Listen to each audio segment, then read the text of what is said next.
Hi friends, welcome back to my channel AG talks. दोस्तों, आपको याद होगा कि अक्टूबर 2022 में गवर्नमेंट की संस्था सीसीआई यानी कि कॉम्पिटिटर काउंसिल ऑफ इंडिया ने गूगल इंडिया पर एक भारी भरकम जुर्माना लगाया था, जो कि इंडियन रुपीस में होता है 2274 करोड़ रुपए का। तो अब ये जुर्माना लगाया क्यों गया? तो ऐसा आरोप लगाया जा रहा है कि गूगल का जो बिजनेस करने का तरीका है वो पूरी तरह से कॉम्पिटिटर्स के लिए एक ऐसा माहौल तैयार नहीं करता है कि जहां पर और भी कॉम्पिटिटर्स पनप सकें। तो इसको लेकर बहुत सारे कॉम्पिटिटर्स ने सीसीआई को जो है कंप्लेंट रजिस्टर की थी और सीसीआई ने इसको लेकर एक डिटेल में इन्वेस्टिगेशन की। बहुत सारी बड़ी कंपनी, बहुत सारे बड़े फर्म्स के साथ में डिस्कशन किया और पाया कि हाँ, ऐसा है। गूगल ने एक तरह से एक डोमिनेंस स्थापित कर ली है। बहुत सारे ऐसे डोमेन्स हैं, बहुत सारी ऐसी सर्विसेज हैं या एप्स हैं जिसमें कि गूगल की डोमिनेंस है और वहां पे कोई भी कॉम्पिटिटर खड़ा नहीं हो सकता। अब मैं आपको समझाता हूं डिटेल में कि प्रॉब्लम कहां आ रही है और एक यूजर को ये कैसे प्रभावित करता है। दोस्तों, जब हम एज ए यूजर एक स्मार्टफोन खरीदते हैं तो स्मार्टफोन खरीदने के बाद सबसे पहले अगर हमको ईमेल बनाना है तो हम कहां जाते हैं? उसमें बाय डिफॉल्ट जीमेल का एक ऑप्शन होता है, वहां जाते हैं, अपनी एक ईमेल आईडी क्रिएट कर लेते हैं। उसके बाद अगर हमको कुछ सर्च करना है, हम कहां जाते हैं? गूगल सर्च पे जाते हैं। इसके बाद अगर आप कोई ऐप इंस्टॉल करना चाहते हैं, मान लीजिए हमें खाना मंगाना है, हमें जोमेटो इंस्टॉल करना है, तो हमें कहां जाना है? गूगल के प्ले स्टोर पे जाना है। अगर हमको कोई वीडियो देखना है, जैसे कि आप मुझे देख पा रहे हैं, ये आप किसके माध्यम से देख पा रहे हैं? यूट्यूब के माध्यम से। इसको कौन ओन करता है? इसको गूगल ओन करता है। फिर आपको पेमेंट करनी है तो गूगल पे का भी ऑप्शन वहां पे दिया हुआ है। इसके अलावा अगर आपको कोई वेबसाइट विजिट करनी है तो आप क्या करेंगे? गूगल क्रोम दिया हुआ है, आप जाते हैं गूगल क्रोम में, आपने जाके कोई भी वेबसाइट एक्सेस कर सकते हैं। तो ये सारी जो चीजें हैं ये एक स्मार्टफोन में बाय डिफॉल्ट हैं। क्यों? क्योंकि वो स्मार्टफोन जो है उसका ऑपरेटिंग सिस्टम कौन है? एंड्रॉयड है। एंड्रॉयड किसका है? गूगल का है।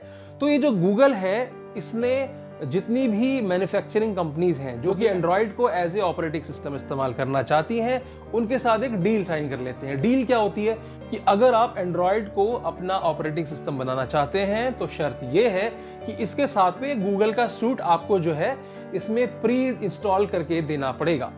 तो जैसे यूजर के हाथ में एक मोबाइल आता है, अगर उसमें Android as a operating system है तो उसके पास में ऑटोमेटिकली ये 5-6 सर्विसेज आ जाती हैं। अब आरोप किसका है? भाई, हमको तो समस्या नहीं है, लेकिन आरोप किसका है? आरोप है कॉम्पिटिटर्स का। अब मान लीजिए गूगल क्रोम का एक ब्राउजर है, उसका एक कॉम्पिटिटर है इंटरनेट एक्सप्लोरर या मोजिला। अब उसको कौन हाथ लगाएगा? तो ये जो एक कंपटीशन का माहौल था, जहां पर एक टेक्निकल कंपनी एक ब्राउजर बनाना चाहती, कल को मैं ही एक ब्राउजर बनाना चाहता हूं, तो मैं ऐसा क्या दे दूंगा जो कि गूगल क्रोम नहीं दे रहा है और मुझे मार्केट में लोग इस्तेमाल करें? क्योंकि 97% जिसका मार्केट शेयर हो, जो एंड्रॉयड का मार्केट शेयर है, वो 97% का है। आज हर हाथ में मोबाइल है। अब 97 मार्केट शेयर वाली कंपनी के सामने कोई भी कंपनी कैसे खड़ी हो पाएगी? तो अब आप बताइए, याहू मेल कितने लोग इस्तेमाल करते हैं? मैंने अपनी जो पहली ईमेल आईडी बनाई थी वो याहू मेल पे बनाई थी, रेडिफ पे बनाई थी। आज रेडिफ का अता पता नहीं है। याहू मेल की हालत सबको मालूम है और कोई नई मेल कंपनी या कोई भी मेल सर्वर उभर के सामने आ नहीं पा रहा है। तो गूगल ने ऐसा कोई चारा ही नहीं छोड़ा किसी भी कॉम्पिटिटर के लिए कि बाय डिफॉल्ट चूंकि मैन्युफैक्चरर के साथ ही डील हो जाती है। तो ये थी मेन शिकायत। जितने भी कॉम्पिटिटर हैं वो परेशान हैं कि भैया, हम अगर बिजनेस में कूदना चाहें तो कैसे कूदें। इसी बातचीत में अमेज़न ने भी अपना पक्ष रखा कि बहुत सारे टीवी मैन्युफैक्चरर्स ऐसे हैं जो कि मैन्युफैक्चरिंग में कूद नहीं रहे हैं। क्यों? क्योंकि वहां पे भी डोमिनेंस किसकी है? आजकल टीवी भी तो स्मार्ट हो गया ना, वो भी तो आजकल ऐप के थ्रू चलता है। तो एंड्रॉयड का जो ऐप है उसके थ्रू टीवी चल रहा है। तो अब ये सारी मोनोपोली किसकी है? यहाँ पर गूगल की है। तो गूगल अगर अपनी सर्विसेज देना बंद कर दे किसी नए मैन्युफैक्चरर को, मैन्युफैक्चरर्स डरे हुए रहते हैं कि कल को कोई भी पॉलिसी चेंज होगी तो हम टीवी बनाते हैं, हम हार्डवेयर हमारा है, सब कुछ हमारा है, लेकिन उसको एक तरह से कंट्रोल कौन कर रहा है? गूगल कर रहा है। तो कहीं ना कहीं गूगल से यूज की जाने वाली सर्विसेज या डायरेक्ट गूगल की सर्विसेज दोनों ही बहुत ज्यादा प्रभावी कर रही हैं कॉम्पिटिटर्स को, ना कि यूजर को। अगर यूजर की बात की जाए तो मुझे नहीं लगता कि किसी यूजर को कोई कंप्लेंट होगी।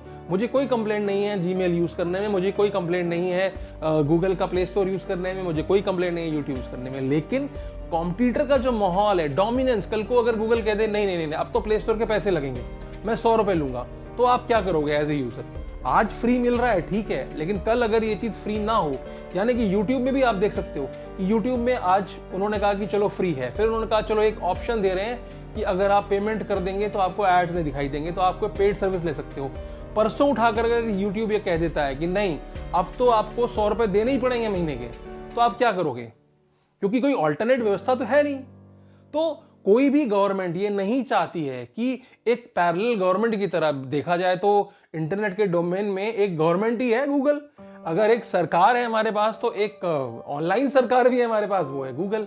क्योंकि गूगल जैसा कहेगा वैसा ही आपको करना पड़ेगा। जितना भी आप गूगल में डेटा यूज करते हैं, जो भी आप एक्सेस करते हैं, वो सारा डेटा गूगल के पास होता है। उसका फिर इस्तेमाल वो एडवर्टीजमेंट के लिए करते हैं, यानी कि आपकी जो भी आप कहाँ जा रहे हैं, आप कौन सी ईमेल पढ़ रहे हैं, ये सब कुकीज के थ्रू गूगल के पास होता है, फिर वो एडवर्टीजमेंट में यूज होता है। ये बहुत सारी चीजें हैं। तो सारा डोमिनेंस किसके पास है? गूगल के पास है। और इससे किसको तकलीफ है? कॉम्पिटिटर को तकलीफ है। अब बात करते हैं दूसरे मुद्दे की। दूसरा मुद्दा जो था जिसके ऊपर पेनल्टी लगाई थी वो ये थी कि गूगल प्ले स्टोर के अंदर जितने भी इन ऐप परचेज होते हैं, मान लीजिए आप एक गेम खेल रहे हैं, गेम खेलने के टाइम में आपको कुछ पॉइंट्स खरीदने हैं, तो वो जो इन ऐप परचेज होता है वो थर्ड पार्टी पेमेंट गेटवेज के थ्रू नहीं होता है, वो सिर्फ गूगल प्ले बिलिंग सिस्टम के माध्यम से होता है। गूगल प्ले बिलिंग सिस्टम क्या है? जैसे कि कोई भी ऐप है उसमें आपको मंथली सब्सक्रिप्शन लेना है या आपको वन टाइम कोई मेंबरशिप लेनी है, तो आप जो पेमेंट करते हैं वो थर्ड पार्टी पेमेंट के थ्रू नहीं होती, यानी कि बिलडेस्क हुआ, पेटीएम हुआ, पेयू मनी हुआ, इनके थ्रू नहीं होती। गूगल का अपना पेमेंट सिस्टम है, उसके थ्रू होती है।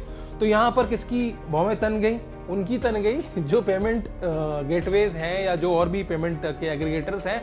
तो उनको क्या लगता है कि पूरा का पूरा जो बड़ा चंक है वो उनके हाथ से छूट रहा है। क्यों? क्योंकि यहाँ पर गूगल की पॉलिसी, भैया देखो ऐसा है, गूगल प्ले स्टोर यूज करना है तो आपको हमारी ही पेमेंट की जो सिस्टम है, बिलिंग सिस्टम है, इसको बोलते हैं गूगल प्ले बिलिंग सिस्टम, वो ही इस्तेमाल करना पड़ेगा।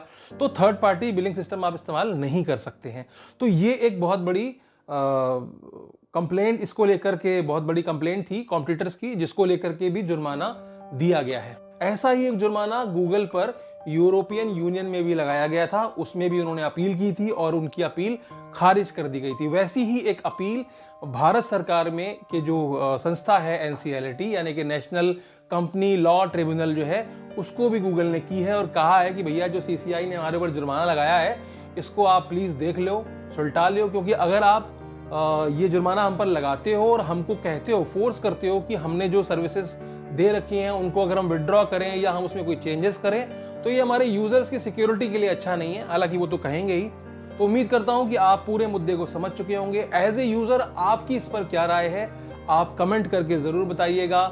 आज के लिए बस इतना ही। वीडियो को पूरा देखने के लिए आपका बहुत बहुत धन्यवाद। फिर मिलेंगे एक नए वीडियो में एक नए टॉपिक के साथ। और हाँ, अगर आपने मेरा चैनल अब तक सब्सक्राइब नहीं किया है तो सब्सक्राइब कर लीजिएगा।